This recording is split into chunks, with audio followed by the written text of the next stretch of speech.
Bonjour et bienvenue sur Isobourse. Vendredi 8 décembre 2017, l'indice CAC 40 a terminé la semaine sur une hausse hebdomadaire de 1,55% à 5399 points. Passons tout de suite à l'analyse des marchés dans le logiciel Isobourse. Alors, eh bien, les bourses européennes ont toutes terminé dans le vert cette semaine. La première place revenant à l'indice italien, donc le FTSE MIB, avec une hausse hebdomadaire de 3%. La bourse de Milan, eh bien, évolue au sein d'une tendance haussière de moyen terme depuis février 2017, donc mois du croisement haussier des cours de pression Isobourse, 5 et 20 mois. Le gain depuis le croisement est de quasiment presque 20%.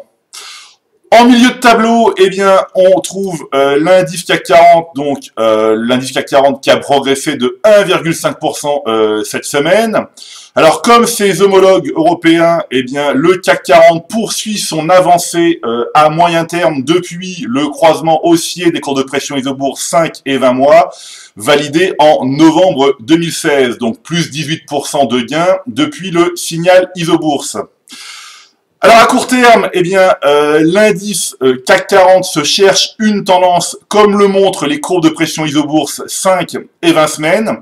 Eh bien, en effet, après un croisement des courbes de pression à la baisse la semaine dernière, eh bien, les courbes de pression se sont recroisées à la hausse ce vendredi. Alors, je reviens ici sur le mensuel. Beaucoup d'investisseurs ne le savent pas ou simplement ne veulent pas l'entendre, mais plus la périodicité d'analyse est grande et plus les signaux sont pertinents. De la même manière, plus l'horizon de temps est long et plus le gain potentiel est élevé. C'est pourquoi, chez Isobourse, eh bien, nous recommandons aux utilisateurs de construire leur stratégie d'investissement et de prendre leurs décisions à partir des courbes mensuelles de pression Isobourse. C'est notamment sur cette périodicité que le meilleur couple rendement-risque est obtenu. Pour preuve, eh bien, le fonds Martin Morel Impulsion France, donc piloté par Isobourse à partir des signaux mensuels, eh bien, a été multiplié par plus de 2 depuis sa création, en fait, en 2009.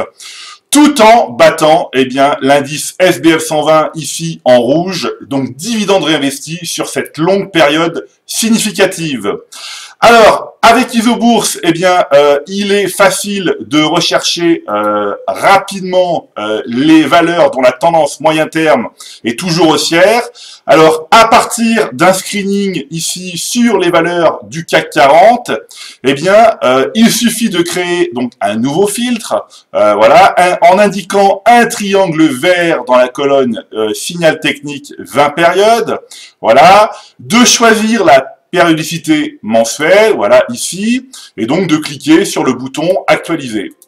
Voilà, donc en quelques secondes, eh bien, nous obtenons les, voilà, 28 valeurs dont la tendance moyen terme est toujours haussière, c'est-à-dire dont les courbes de pression Isobourse 5 et 20 mois évoluent toujours au-dessus de la courbe de pression Isobourse 20 mois. Enfin, plutôt la 5 mois qui évolue au-dessus de la 20 mois. Voilà.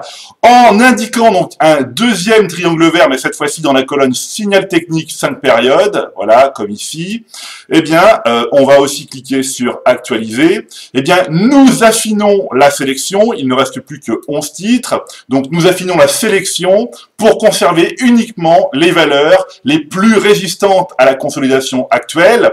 Alors, comme par exemple, eh bien, ici, ArcelorMittal, voilà, ArcelorMittal, un signal positif, ou plutôt un croisement haussier des cours de pression Isobourse 5 et 20 mois, validé en mai 2016, plus 98% de gains. Les cours de pression Isobourse 5 et 20 mois évoluent toujours positivement.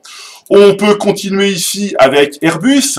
Airbus, où là, depuis décembre 2016, des cours de pression positives, un croisement haussier, plus 43% de gains depuis, les courbes qui évoluent toujours positivement. On va également s'intéresser ici à Bouygues. Bouygues, eh bien Bouygues, plus 36% de gains depuis. Voilà, des cours de pression également positifs depuis fin décembre 2016. Évidemment, voilà, avec Isobourse, il est facile de détecter ces valeurs, donc qu'il faut conserver en portefeuille. Voilà, eh bien, c'est maintenant à vous de faire le point de valeurs en portefeuille avec Isobourse. Je vous donne rendez-vous pour ma prochaine chronique et d'ici là, eh bien, restez avec nous sur Isobourse.